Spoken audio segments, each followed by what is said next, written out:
Hello everyone, Mr. Happy here, and welcome to my thoughts and overview on live letter number 33 for Final Fantasy XIV. This is patch 3.5 preview part 1, which means it was mostly just text with a few screenshots. There wasn't any gameplay footage or a trailer or anything, which is normal for our part 1 live letters. Now keep in mind, it is very early in the morning. It is not even 6 a.m. yet, so while I'm recording this, I have to speak pretty low, not even going to bother with any music as background noise, so just keep that in mind for the video. It's just going to be me reading back the notes. If you want to read along, check the description of the video for a link to the document. Now, thank you again to Marco Turn for doing his usual translations. There's his Twitch and his Twitter on the document itself, so definitely be sure to check it out if you are interested in following Marco and getting his translations or any of that fun stuff. Now for live letter number 33, they started off by letting us know that the patch name was going to be patch 3.5, the Far Edge of Fate. The logo for the patch displays the Warrior of Light surrendered by Alphino, Alice, Ida, and Papalimo, with Tupsamati also taking a centerpiece in the art itself. So Tupsamati looks like it's going to be playing a pretty important role for this coming patch. Now the Far Edge part is very important, which makes sense considering that we're going to the edge of Eorzea once again, and when we get to what the new dungeon, one of the new dungeons is, then once again I wouldn't be too surprised to see where this theme takes us.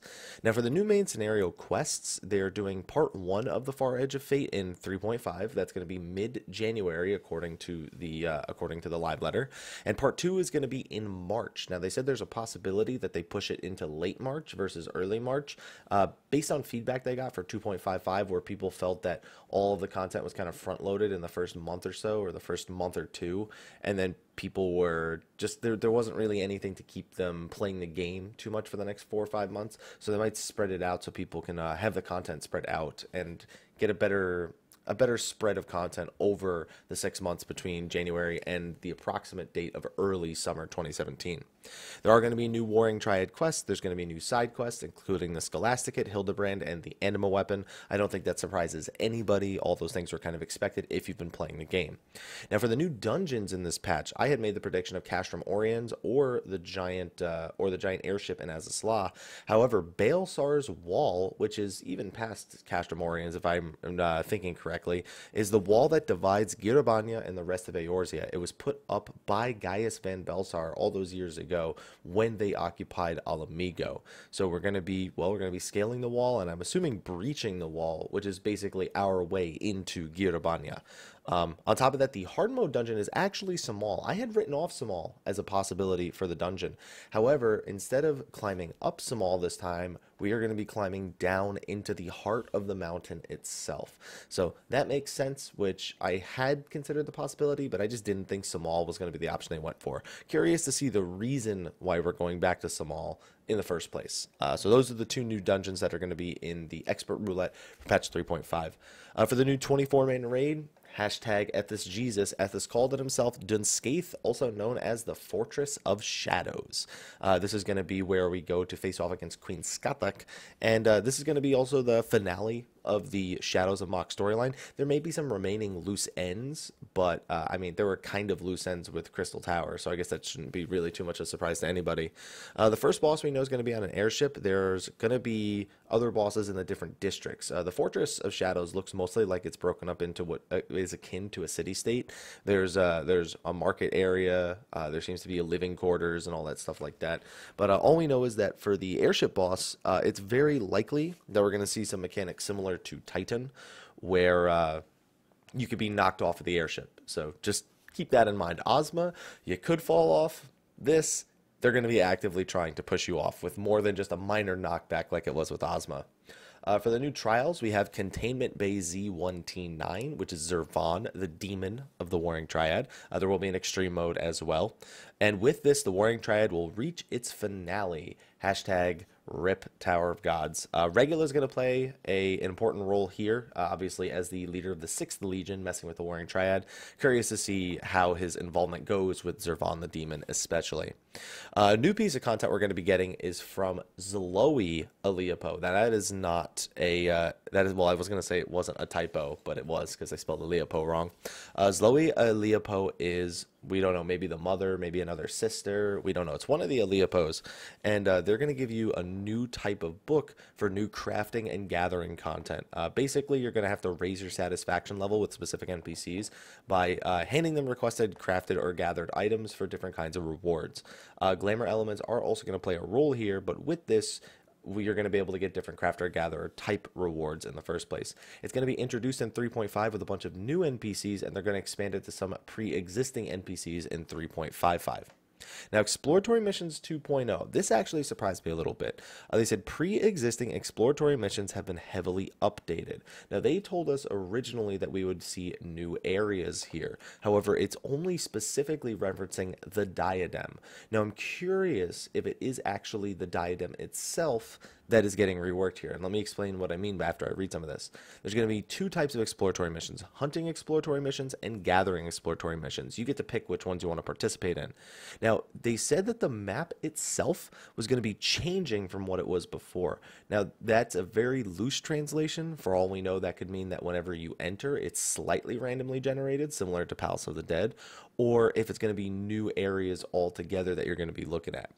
Disciples of Land can also complete duties while gathering when they're doing their gathering exploratory missions, and then otherwise, players themselves will earn equipment from completing duty requirements. So it's not like the old Diadem where you just flew around and killed random enemies. It's going to be a much more focused content where they say, here is your objective. You must complete it, and the objectives are slightly varied. Now, this is actually not going to be directly in patch 3.5, but however, the diadem itself will be unavailable starting in 3.5 while they set up the new exploratory missions sometime in the 3.5x series. That could be 3.55, that could be 3.51, 3.58, we don't know, but there's sometime in the 3.5x series. On top of that, there are going to be some more difficult missions that are available here. There's going to be missions that include bosses that will require 4 parties to clear. Now, they says 4 parties on the slide, not parties of 4.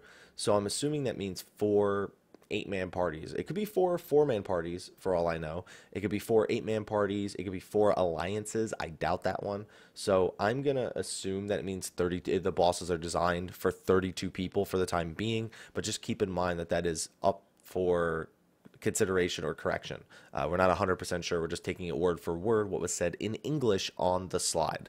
So in case any of you are worried about achievements for the current diadem, they're going to be adjusted for the rework. So if there's any that you're working on right now, then you won't lose the progress. You'll just have to shift your focus when the achievements themselves are changed.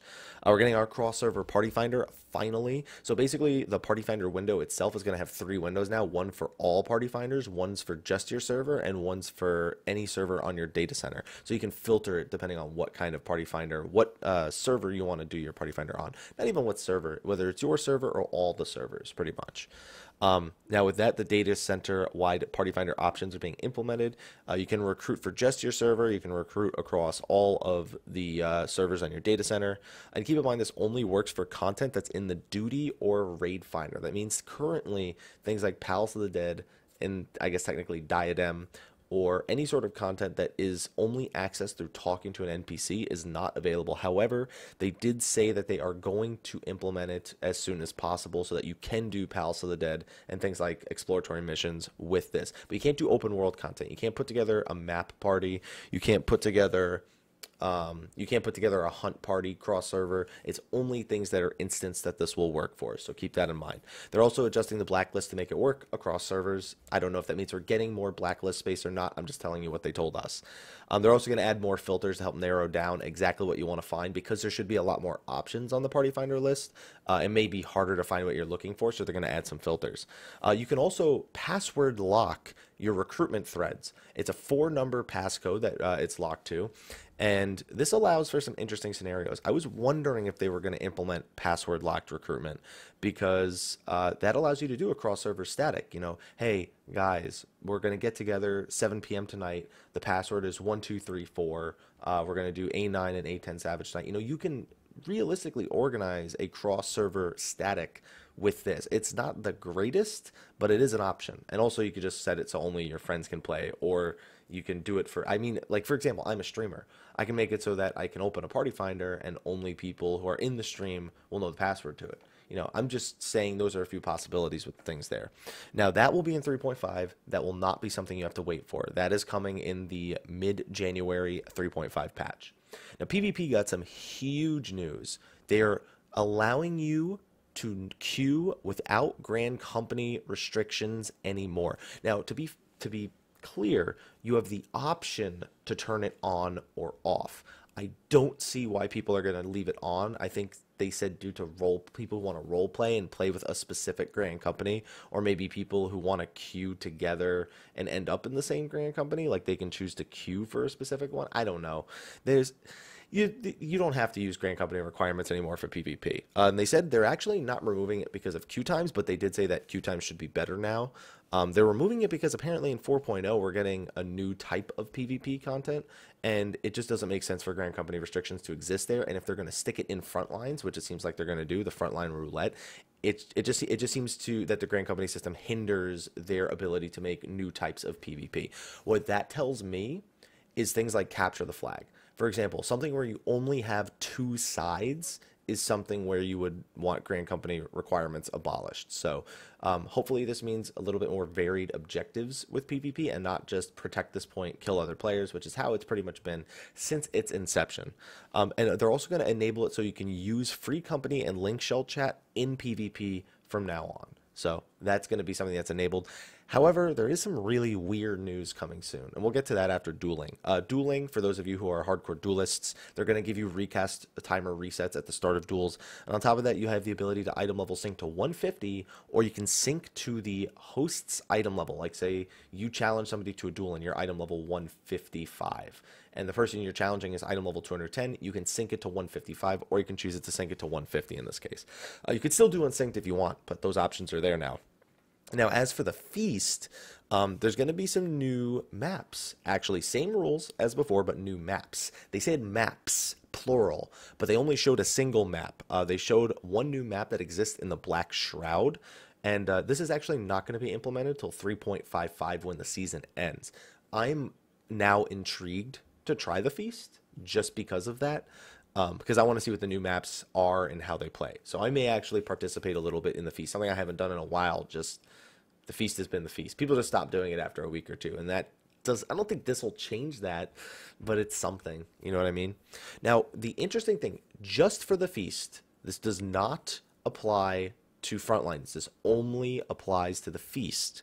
Chat is going to be disabled during feast matches. They said that this is due to them looking at the filter of chat that they have, the resource that they have that they can track themselves, and saying that the majority of chat is only used for harassment and not actual strategizing. So in order to help alleviate this problem, they're going to be adding new targeting commands and auto-translate functions that will be implemented strictly for strategic discussion.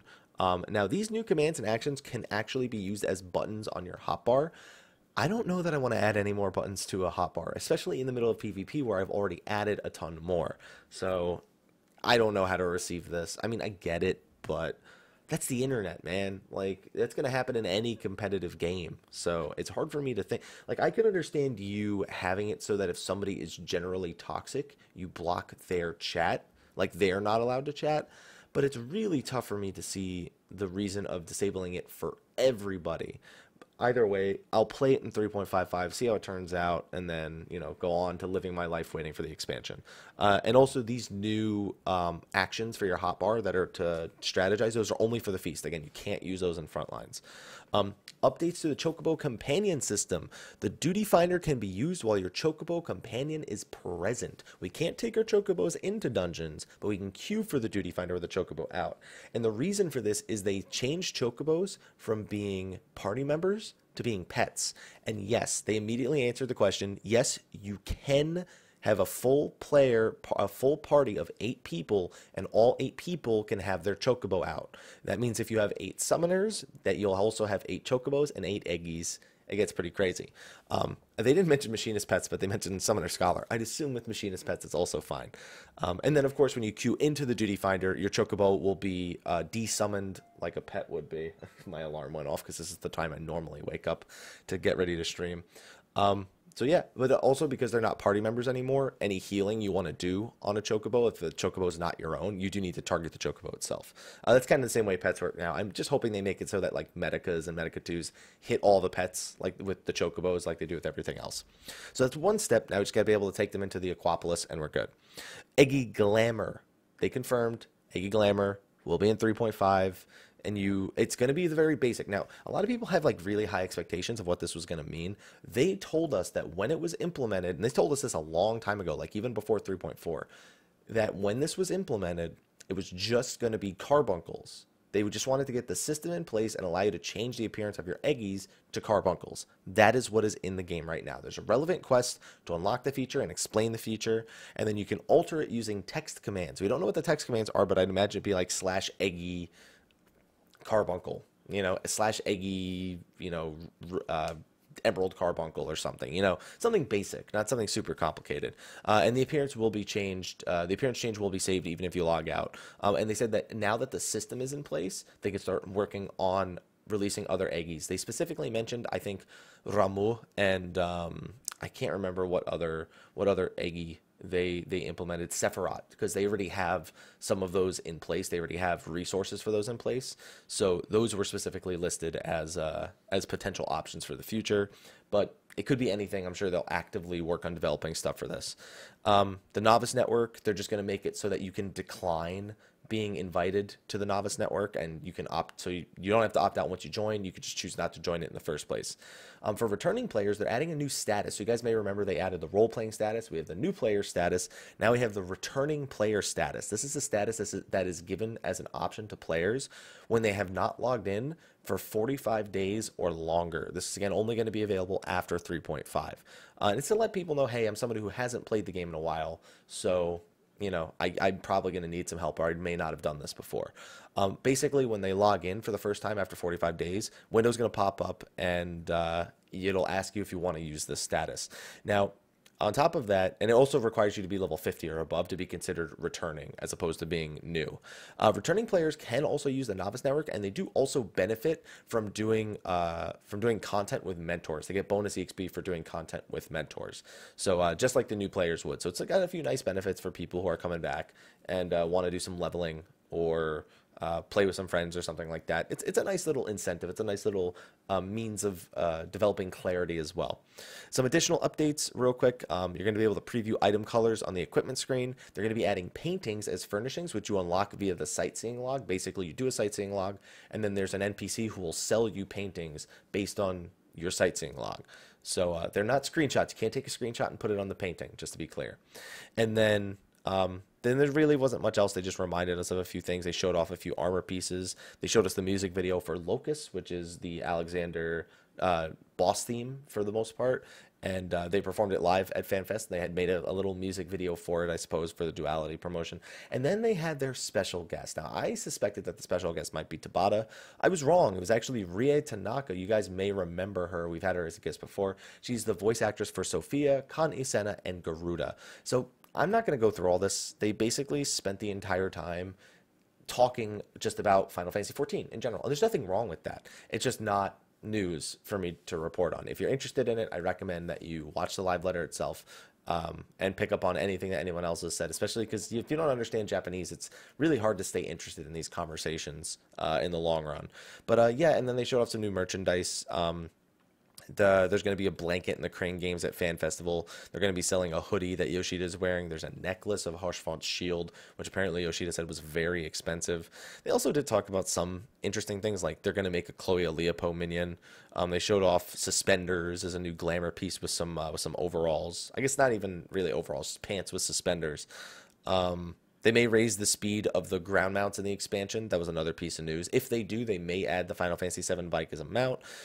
They want a big carbuncle mount, and then some just reminder announcements. They showed off a bunch of merchandise that's going to be available at Japanese Fan Fest, and also told us that the stream tickets to watch the Japanese Fan Fest will become available November 29th. It should have instructions for anyone who's watching it in a region that isn't Japan, in order to make sure you can actually make the purchase safely. We'll see how that actually ends up going. But that was it for the live letter number 33. The next live letter will be at Tokyo Fan Fest. Now, just to be clear, Live letters until after 3.5 probably won't contain much expansion information, minus that one little tidbit they said there where they said a new type of PvP for 4.0. So, yeah, well, I guess we'll just have to see where things go. We're going to be getting expansion news next month, pretty much exactly a month from today, on December 24th. In the opening keynote, we'll be getting our next bit of expansion news. That includes the revealing of a job, the tease of another new job, and more details on the content for Stormblood. We'll also be getting that live letter probably on the 25th, again, exactly a month from today, which will be patch 3.5 preview part 2, which is, again, looking to launch in mid-January. Anyway, guys, that's going to be a wrap. Let me know what you thought of the live letter in the comment section of the video below. Be sure to like, favorite, subscribe, and share. And ladies and gentlemen, I will see you next time. Until then, take care.